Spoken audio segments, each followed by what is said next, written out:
Hi there, my name is Ethel Thurston, she, her, they, them, and welcome to this video. Today's going to be a little different. This is more a housekeeping / accountability piece, just our way of being transparent with you, our audience. I also thought it would be a good time to explain some of the decisions we've made, specifically regarding what we've done with the money made from several of our Lily Orchard exposés. Though before that, I just need to give a content warning for the following: intimate partner violence and child sexual abuse. Those of you who watched our Incros video all those years ago might possibly remember the fact that we pledged to donate the money it made to charity. Similarly, it was agreed by the Adsense support team as well as both Glade and Mackenzie that the money made from the videos, including their testimonies, should go to charity. Again, we'll get to some of our reasons why in a minute, but first, a quick introduction to the charity the money was donated to, which was StrongHearts Native Helpline. StrongHearts Native Helpline is a 24/7 safe, confidential, and anonymous domestic and sexual violence helpline for Native Americans and Alaska Natives, offering culturally appropriate support and advocacy. It's important to note that, whilst they were established by the National Indigenous Women's Resource Center, StrongHearts supports people of all genders, including cis men, and are equipped to help Native LGBT+ folk, including those belonging to the Two-Spirit community. On top of the helpline, StrongHearts routinely publish articles on both intimate partner and sexual violence to their website, resources which are accessible to everyone. So do check them out and support them however you can. Moving on to the money, by the 31st of January 2023, the Incros video made £21, Glade's testimony made £278, and Mackenzie's testimony made £88, bringing us to a total of £387, or roughly $456 US. We then rounded that up to a nice neat $500, paid the transaction fees, and sent the money on its way. Here is a screenshot from my bank showing that the money has left. I don't know why PayPal took so long to charge me, but there you go. I'd also like to take this as an opportunity to show that we still have the anti-slap money that was raised in 2020, something that's become relevant again in how a certain Queen TERF has begun threatening her critics. That said, it's looking more and more likely that we'll need to use at least some of it for the Rachel Oates case, since that has come to a standstill. Sadly, I can't discuss much more on that at the moment. So, the first thing I want to go over is why we picked StrongHearts Native Helpline. When we first set out to figure out who to donate the money to, there were a few things we wanted to keep in mind. We wanted the money to benefit victims of abuse and sexual violence because of the nature of the testimonies. We wanted to donate to somewhere in North America due to the nationality of Lily's audience.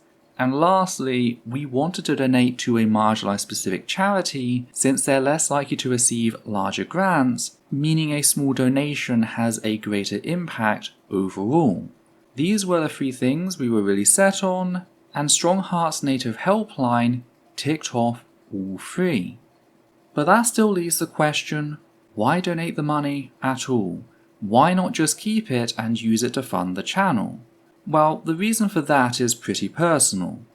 I did not feel comfortable making money off of these victims directly, particularly considering the fact that the entire reason I am doing this series of exposés in the first place is because I promoted Lily as a safe person for victims of CSA. So for me to then turn around and make money from videos containing something as deeply personal as victim testimonies or a specific example of targeted grooming just didn't feel right.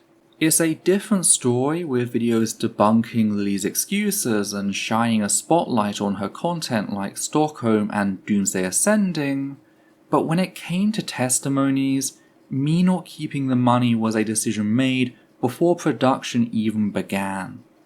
Which naturally raises the question, why not just give the money to Lily's victims? After all, surely they could do with the support. What's particularly interesting about this one is that it was something that we had originally considered and probably would have gone with had it not been for one major problem. The number one way abuse apologists try to discredit victim testimonies is by asserting that said victim or victims have some sort of ulterior motive to lie, usually money or fame.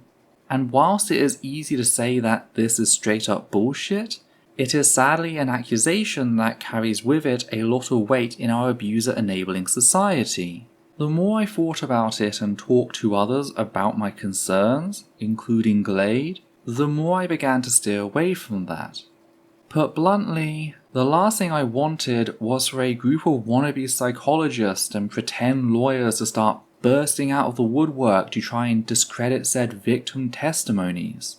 Neither Glade nor Mackenzie deserved to be put through such horrific abuse, which I wish was something I didn't have to say, but apparently do. And I'll leave it at that since I don't want to go on a massive tangent about the other ways people have mistreated them. Moving on, if I didn't want the money and couldn't give it to Lily's victims, why monetize the videos at all? Surely the simpler solution would have been to just not monetize them, to let people watch uninterrupted. The answer to this one lies in the platform. YouTube is a business. You see, whilst YouTube loves to claim that it doesn't discriminate between monetized and non-monetized videos, that is an objective lie.